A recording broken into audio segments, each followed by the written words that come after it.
moment incroyable dans Proprio à tout prix, on vous l'a annoncé. Marie-Paul Bell est avec nous dans cette émission Octobre Rose. Marie-Paul, bonjour. Bonjour. Alors franchement, on reçoit dans cette émission des invités au parcours exceptionnel, mais alors en ce qui vous concerne, c'est un florilège de choses exceptionnelles qui se passent dans votre vie. C'est gentil. Et donc, je suis extrêmement honoré de vous avoir dans cette émission et qu'on parcourt un peu votre vie au travers un petit peu de vos lieux de résidence, Oui. les choses qui se sont passées. Mais avant de faire ça, Marie-Paul Bell a une actualité quand même extrêmement chargée.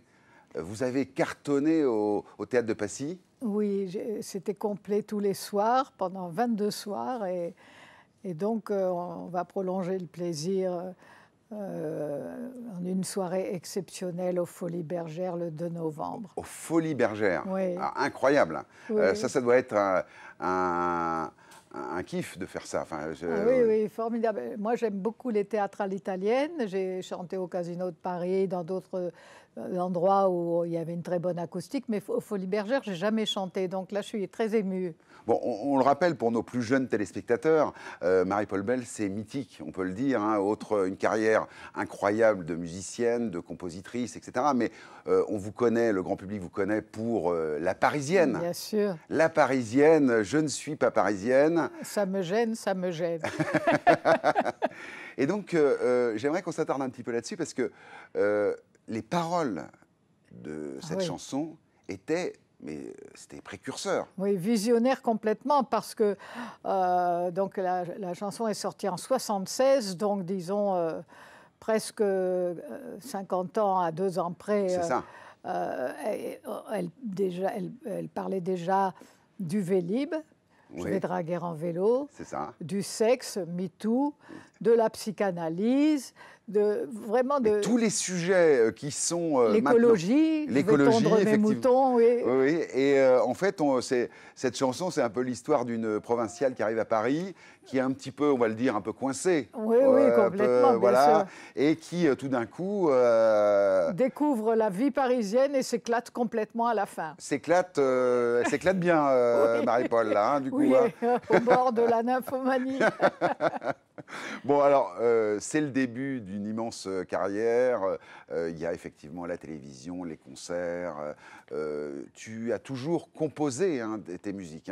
Oui, depuis que je joue du piano, en fait. Depuis l'âge de 3 ans et demi, j'ai commencé à composer à l'âge de 9 ans, et faire des petites chansons, des petites bluettes comme ça. Et puis, le plaisir et le jeu enfantin a pris le dessus sur ma vie professionnelle, parce que j'ai fait d'autres études, je ne pensais pas du tout faire ce métier-là. Et puis, de plus en plus, j'ai été attirée d'une façon irréversible. Oui, irrépressible. C'était une envie irrépressible. Ouais, merci. Et donc, voilà, je suis très contente parce qu'en fait, c'est comme si mes jeux d'enfant continuaient dans ma vie d'adulte. J'ai toujours l'impression de m'amuser. Alors, en parlant de jeux d'enfant... La sortie de cet album, c'est quand même l'actualité, qui est aussi le titre du spectacle, on le rappelle, le 3 novembre, le 2 novembre aux Folies Bergères. Donc, Un soir entre mille. Oui. Alors, l'histoire de cet album, c'est quoi? Quelle est l'inspiration? C'est un album qui te tient à cœur particulièrement, je crois. Oui, parce que c'est le plus personnel. J'ai recherché... dans mes chansons, des chansons que je n'avais pas encore enregistrées, avec des textes de Françoise Mallet-Joris et Michel Grisolia, qui sont mes auteurs de prédilection. Et puis en même temps, j'ai donné beaucoup plus de moi-même que dans d'autres albums, parce que j'ai écrit pas mal de textes, donc j'ai fait des chansons complètement toute seule. De A à Z. Voilà, oui, donc ça parle aussi bien de mon petit frère, de mon père, parce que mon père était médecin, donc j'ai écrit une chanson avec Michel Grisolia qui s'appelle « Il écoutait le cœur des gens », parce qu'en fait, ça vient d'une parole complètement véritable que m'a dit mon père, parce que j'avais le piano dans ma chambre à côté de son cabinet de consultation, et quand il écoutait le cœur des gens, il y avait mon piano dedans, donc, donc il venait me dire moins fort le piano. Ça me fait penser un petit peu à Barbara aussi. Aujourd'hui, Marie-Paul, on est dans l'émission Octobre Rose, et C'est une spéciale femme. Oui. Et c'est un combat, c'est le combat aussi de ta vie, hein. Il y a la musique, bien sûr, qui était très Oui. présente. Mais tu as été une précurseuse, je ne sais pas si on Oui. peut dire ça d'ailleurs, en tout cas des paroles très, très avancées sur la cause des femmes. Qu'est-ce que tu aurais à dire aujourd'hui, en 2024, sur ça? Comment ça a évolué? Comment toi tu le vis aujourd'hui? Ben moi, je l'ai toujours vécu d'une façon naturelle parce que déjà dans les années 70, quand j'étais en pleine lumière, je vivais naturellement avec ma compagne Françoise Mallet-Joris. Oui, incroyable. Donc une Oui. histoire d'amour fantastique avec elle. Oui, et vécu d'une façon très très naturelle, sans aucun tabou, sans aucun obstacle. Donc pour moi, c'est justement la lutte féministe qui essaye de trouver la libération dans toute son identité. Toi, tu ne l'as pas vécu, en fait, Je ne l'ai finalement. pas vécu, j'ai C'était vécu presque naturellement. Voilà, C'était naturel.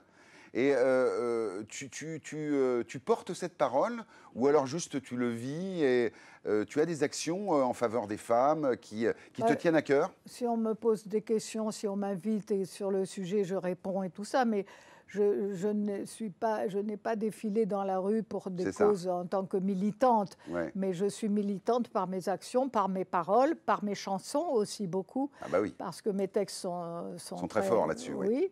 Et donc je n'ai pas besoin de plus. Je veux dire, tout le monde sait mes pensées, tout le monde sait mon engagement. Bon, Octobre Rose, on le dit, hein, le cancer du sein, donc il faut se faire ausculter, il faut... Ah oui, voilà. je peux d'autant plus le dire, puisque moi, j'ai eu un cancer du sein et là, je suis en récidive, donc en traitement. Oh là là, et oui. donc, c'est grâce à une consultation comme ça, de vérification et de prévention qu'on m'a diagnostiqué le cancer. Donc, je supplie toutes les jeunes femmes et même les autres. Mais ça arrive à tout âge, hein, on l'a dit dans cette émission. D'aller se faire tester. Mais je dis les jeunes femmes parce que souvent, les jeunes sont plus légers.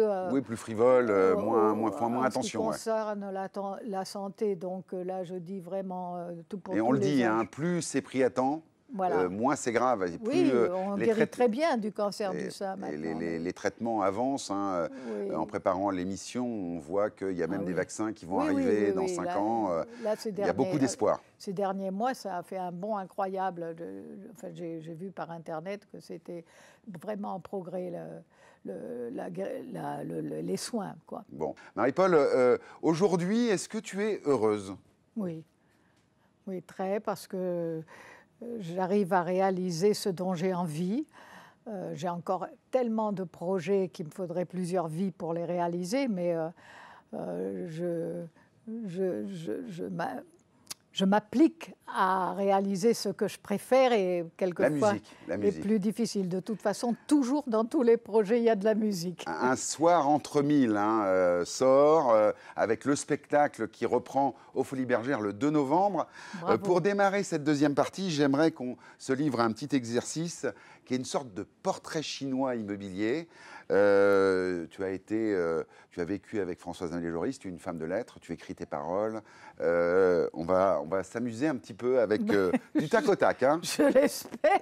Si tu étais une pièce oubliée ou peu utilisée dans la maison, laquelle serais-tu?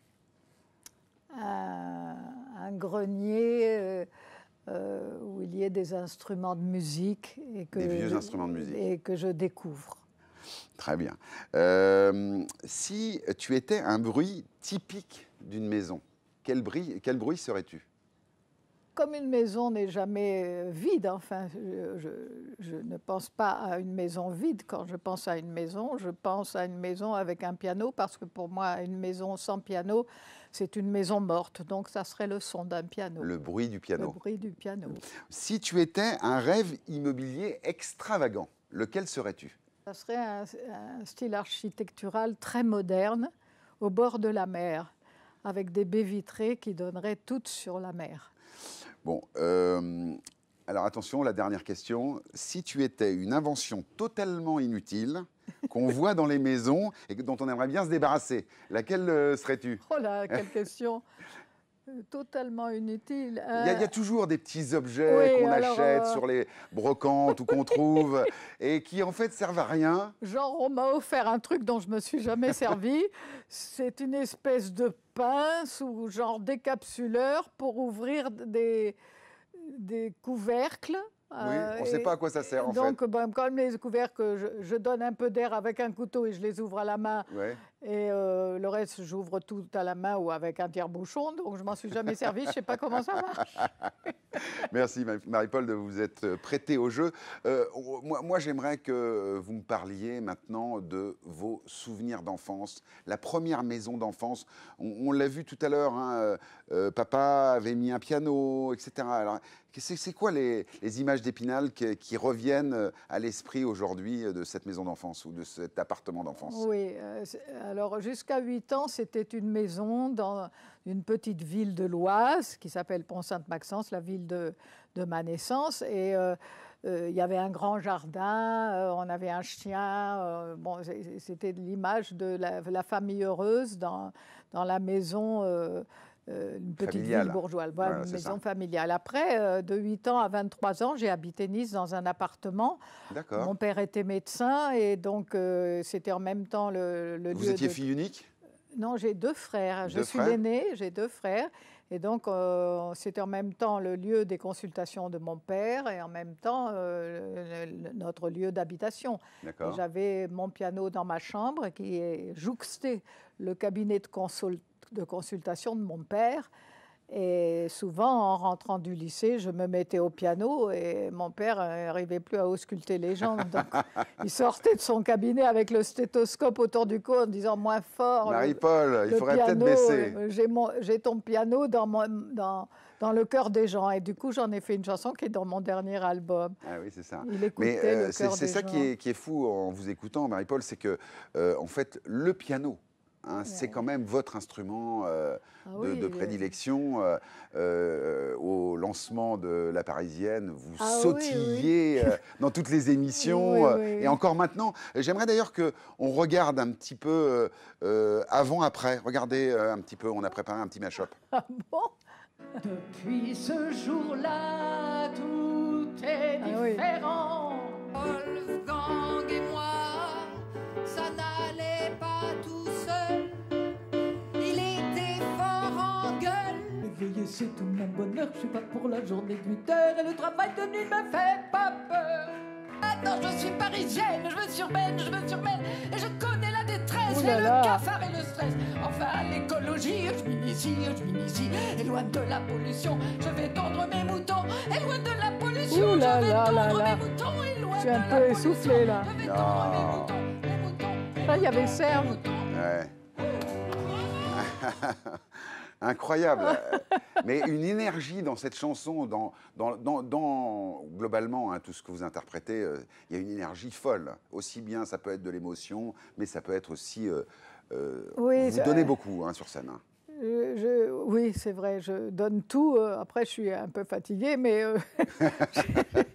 je donne tout au moment précis et je reçois énormément. Donc, c'est un échange parce qu'eux me donnent tout aussi. Donc, j'aime bien les ruptures. Alors, disons, on va dire en gros, j'ai 2 facettes. Une facette complètement tonique, rythmique, drôle, allante, Ouais. et où je donne tout dans la voix, et une partie facette beaucoup plus retenue, mélancolique, grave, tendre, surtout des chansons d'amour. Donc, Serge Lama, important hein, aussi. Hein. Serge Lama, c'est mon grand frère. Hein. C'est ça, hein. Depuis l'année 74-75, j'ai fait toutes ces tournées quand j'étais jeune. C'est comme ça que, grâce à lui, j'ai pu être connue du grand public parce que c'était sa grande période de Bah Je oui. suis malade, etc. Bien sûr. Donc, il m'emmenait dans toutes ces tournées. Et, Vous avez un univers qui, si on peut dire, si que des artistes se ressemblent, mais vous avez un univers qui se ressemble. Ça se sent à l'écran, même dans l'interprétation, etc. quand même. Ah ben sûrement, j'ai été influencée par lui. Mes grandes influences, c'est Brel, Barbara, lui, je veux dire des personnes... C'est des monstres sacrés, oui, Voilà, effectivement. avec un univers complètement à eux. Et donc, certainement, j'ai été influencée par son phrasé, parce que j'ai beaucoup tourné avec lui. Et oui. Mais puis après, il faut savoir s'en détacher, bien sûr. Oui, parce que Marie-Paul Bell, c'est Marie-Paul Bell, c'est pas... non, non. Alors, le piano, quand je vous entends, Marie-Paul, c'est l'élément central de la pièce et de l'immobilier. Oui. Ensuite, quand vous quittez papa-maman, ça se passe comment? Vous emmenez un piano avec vous Non, j'ai un piano droit d'études qui reste dans ma chambre. Ouais. Mais au début, je suis étudiante en lettres. Et donc, pendant la première année où je suis étudiante, je loue un piano droit dans le studio où je suis. C'est où? Ça se passe où, ça? Ah, c'est rue de la Harpe à Paris, dans D'accord. le quartier Saint-Michel. Et puis après, j'ai déménagé vers la rue Dauphine. Et puis après, j'ai rencontré Françoise Mallet-Joris. Et il y avait un piano à queue dans le salon. Eh Donc oui, là, c'est ça. c'était formidable. On en parle un petit peu de cette histoire, cette Oui. rencontre avec Françoise Mallet-Joris. Un peu, pas sur le tard, mais disons que c'est Ouais. pas tout de suite que ça arrive dans votre vie. Non. Comment ça... Racontez-nous un petit peu. On est dans une émission spéciale femmes. Qu'est-ce qui se passe à ce moment-là dans votre vie, cette rencontre? Pourquoi pourquoi ça match? Ah ben, je ne sais pas pourquoi ça match, mais en tout cas, ça match immédiatement. Ah, c'est ça. Puisque je la rencontre grâce à une amie commune, Denise, que je retrouve à Paris, par hasard, dans la rue. Et juste rue Jacob, en bas de chez elle, parce que je regardais la vitrine de l'Échelle de Jacob, qui est un cabaret, Bah oui. un cabaret connu, et qui était juste en face du 7 rue Jacob où elle habitait. Et elle me dit, oh, ben, c'est incroyable et tout. J'habite chez Françoise Mallet-Joris parce que c'était encore un peu, entre guillemets, la maison de papier, c'est-à-dire qu'il y avait des artistes amis à elle, qui C'est habitaient, qui avaient leur... bougeait un petit peu. Oui, ouais. c'était comme les compagnonnages du Moyen-Âge, en fait. On Ah ne oui. savait pas combien on était à table le soir ou à midi. Les gens passaient, avaient leur chambre, avaient leur pièce à eux, etc. D'ailleurs, moi, j'ai eu ma propre pièce à un moment donné, avec mon piano dans la chambre, etc. Ah oui. Donc, on communiait beaucoup chacun et on partageait les œuvres en premier.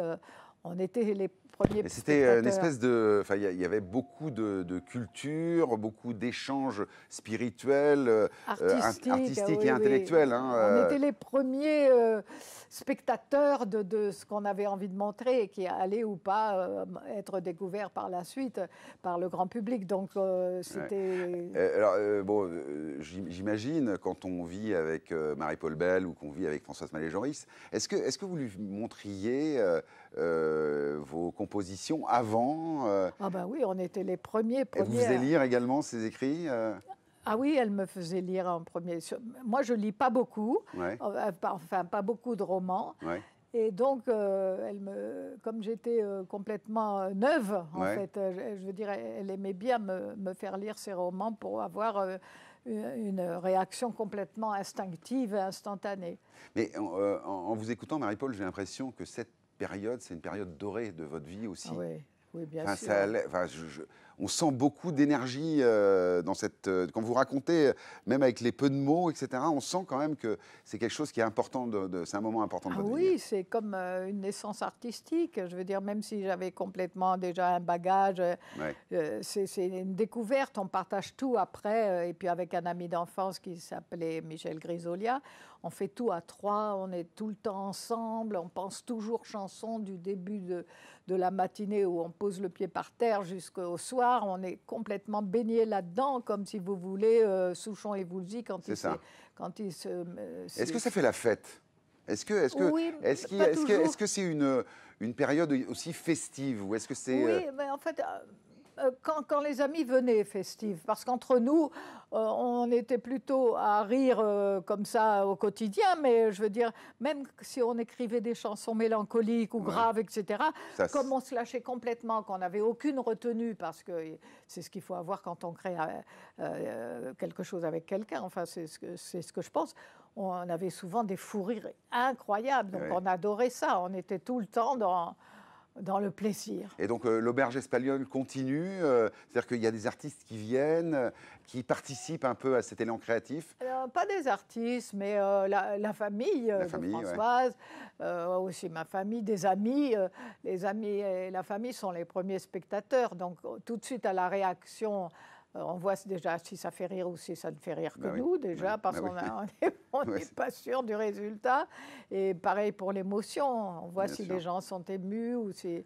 Donc, Faites-moi une faveur, racontez-moi un petit peu quelle était l'ambiance de cet appartement qui est aussi un peu un appartement important pour vous. C'était un appartement haussmannien, c'était grand, c'était comment? oui, c'était chez Françoise au 7 rue Jacob, c'était un duplex haussmannien et avec chacun sa pièce, c'est-à-dire que ses enfants, chaque enfant avait la chambre, mais elle donnait aussi des pièces de sa maison pour des amis Ah oui. qui habitaient là. Il y avait un danseur, il y avait un photographe, il y avait une amie que j'avais connue à Nice qui faisait de la céramique. Et moi, je suis Ah oui, c'est arrivée ça. dedans et moi, j'ai eu une pièce où j'ai mis mon piano à queue et voilà. Bah, vous avez eu une pièce et puis après vous avez eu l'ensemble des pièces. Ah oui, après j'ai eu la totale. Bon, et alors maintenant, pour terminer cette interview, Marie-Paul, vous habitez où? C'est quoi la vie de Marie-Paul? Vous avez un petit endroit ou un grand endroit où vous vous sentez bien aujourd'hui? Aujourd'hui, Oui. Aujourd'hui, j'habite à Neuilly, donc je suis un peu en retrait du brouhaha parisien, donc ça me va très bien. Et j'ai un appartement où j'ai une pièce qui est consacrée à la musique. Malheureusement, je n'ai pas pu y mettre mon Steinway, mon piano à queue, mais Ouais, j'ai un piano droit que j'aime beaucoup et qui me sert tous les vous jours avez fait pour l'amitié de travailler.